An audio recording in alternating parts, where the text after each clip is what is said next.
안녕하십니까. 평양만사 김길선입니다. 금요일 북한 내부 관련 주간 시사를 시작하겠습니다. 주간 애송이 김정은과 노동신문, 조선중앙통신 등의 대내외를 향한 선전선동 내용을 분석하고 주간 북한 내부 관련 시사의 주제를 다음과 같이 선정했습니다. 첫째, 김정은, 쇼이구 사이의 두 차례 담화를 통해 본 김정은의 신상 분석. 두 번째, 김정은과 노동당의 소위 수입병 뿌리 뽑기 및 날로 거세지는 기득권 비난 작태를 분석해 드리겠습니다. 다음 세 번째, 제 무덤을 정열적으로 파고 있는 김정은이 러시아 이란 옹호 작태를 분석해 드리겠습니다. 그러면 먼저 김정은과 쇼이구의 두 차례 담화를 통해 본 김정은의 처지를 분석해 드리겠습니다. 다 아시는 바와 같이 세르게이 쇼이구의 현직은 러시아 연방 안전이사회 서기장입니다. 아주 바쁜 직책입니다. 이런 쇼이구가 우크라이나 침략전쟁 와중임에도 불구하고 올 6월에 들어 보름 안에 두 번씩이나 평양에 날아가서 애송이 김정은과 회담도 아닌 담화를 했습니다. 이렇게 놓고 볼 때 김정은과 쇼이구 사이의 6월 4일과 6월 17일 담화는 분명 비상식적이고 비정상적인 것인데, 제가 북한에서 17년간 전쟁 준비 부문 정책 담당 기자로 활동하면서 저런 국가 지도부의 언행의 함수를 나름 깨친 것을 기준으로 비상식적이고 비정상적인 세 가지 근거를 분석해 보겠습니다. 우선 북한이 조로 담화 관련 보도는 하면서도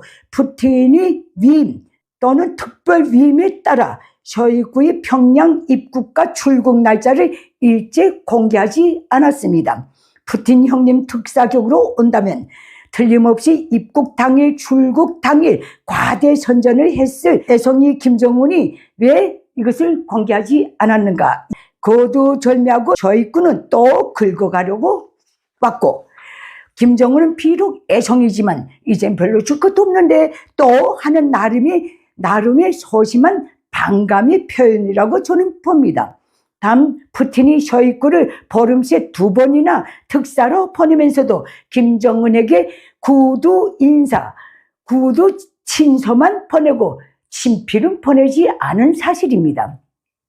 그러지 않아도 국제사회의 악의 축으로 묶여있는 두 나라가, 그것도 포괄적인 전략적 동반 관계를 맺은 사이에서 일방의 대통령이 직접 위임, 특별 위임해서 보냈다면 적어도 친서는 틀려서 보내야 하지 않겠습니까?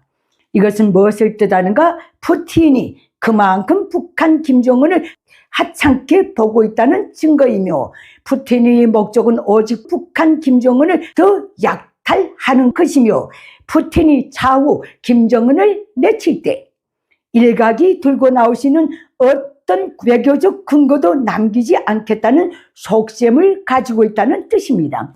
다음, 김정은 쇼이구의 그 담화 시 양측 참가 인원을 보면 더 뚜렷이 나타납니다. 상식적으로 볼 때 담화라면 1대1 또는 팀 대 팀이 서로 이야기를 주고받는 것인데, 러시아 측은 4명이 참가했고 북한 측은 김정은 외 통역관 1명이 참가했습니다. 국가 대 국가의 외교에서는 이런 일이 가당키나 합니까? 이 장면은 보기에 따라서 일방의 타방 몰이로 비춰질 수밖에 없습니다. 북한이 공개 보도한 관련 사진 자료들을 보면서 제가 판단한 것은 러시아 측은 우리의 요구를 들어주지 않으면 버린다는 묵시적인 압력을 행사했고, 원래 러시아와 북한 관계가 1945년 8월 10월 이후 구소련 때도 이랬습니다. 그리고 단독으로 러시아 4명의 대표단과 맞붙은 김정은의 작태, 이건 뭐 애송이가 인정하든 인정하지 않든 나 김정은은 내가 거느리는 핵심 기득권도 못 믿습니다. 만약 무슨 일이 터지면 당신들 남한은 구출해 주시오 라고 러시아 푸틴에게 무언의 구걸을 하는 꼴이나 마찬가지입니다. 그게 아니라면 왜 나름 방대한 서로 국가 간 조약의 책임적 준수, 두 나라 간 협조할 내용 확정 및 관련 계획 수락이라는 명분으로 벌려놓은 이번 담화들에 북한 측 관련 수장들이 단 한 명도 참가하지 않았겠습니까? 결론은 무엇인가? 애송이 김정은이 이전에는 모르겠지만 현지에 와서 북한의 당, 군, 정 핵심 기득권도 더 이상 믿을 수 없는 처지로 급격히 빨려 들어가고 있다는 증거입니다. 그러니 최근 들어 이미 고인이 된 현철의 최현 강건 노래를 부쩍 부르면서 모든 일꾼이 따라 배우라고 호소하고 있는 것입니다. 이것이 제가 바라보는 현재의 애송이 김정은이 속생각이며 신세입니다. 다음 두 번째입니다. 김정은과 노동당의 소위 수입병 뿌리 뽑기 및 날로 거세지는 기득권 공개 비판 작태를 분석해 드리겠습니다. 주간 김정은과 노동당이 굳고 자주 선전하고 있는 소위 수입병 뿌리 뽑기 주문 내용은 다음과 같습니다. 수입병에 물젖으면 청명관이가 된다. 수입병은 매우 해롭고 위험한 악성 종양이다. 수입병은 허무주의, 사대주의의 집중적 표조이다. 김정은이 심어주고 키워준 자존심, 자강력을 무기로 들고 수입병을 불살라 버리라.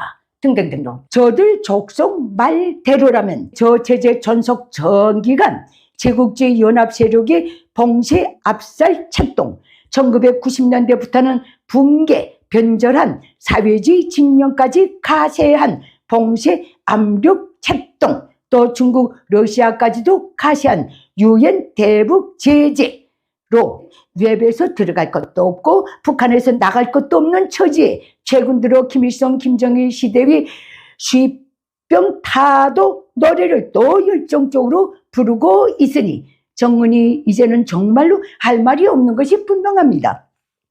게다가 김정은 자기는 물론 딸 주애까지도 머리끝부터 발끝까지 외국산으로 입혀놓고 수입병 타도를 선전해대니 그걸 누가 듣겠습니까? 또 누가 어느 나라가 지불 능력이 전혀 없는 북한에 수출품을 보내겠습니까? 김정은이 그럴수록 북한 기득권, 북한 주민사회, 북한 땅의 국산이라고는 사람과 땅밖에 없는데 하고 속으로 사정없이 조롱하고 있을 것입니다. 저도 북한에 있을 때 이 중에 일원이었기 때문에 당당하게 말씀드립니다.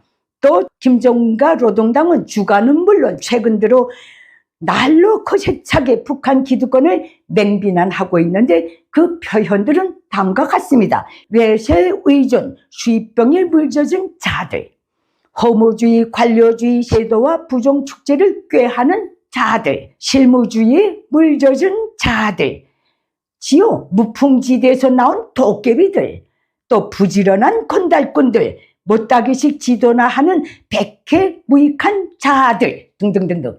이거 다 북한 언론에 나온 표현들입니다. 김정은과 노동당은 우리 착태들을 불사르기 위한 과업도 거의 매일 선전하고 있는데 그것은 김정은의 비판을 보약으로 달게 받아들여야 한다. 김정은만 바라보면서 늘 발을 방석에 앉은 심정으로 일하고 생활해야 한다. 이것입니다. 어떻게 들으셨습니까? 어느 독재 국가의 집권당이 자기들을 대변하는 언론 보도물을 통해 자국 기득권을 거의 매일 저리도 조속하게 욕지거리를 하고 있겠습니까? 체면의 생각에서라도 저런 짓은 웬간해선 하지 않습니다.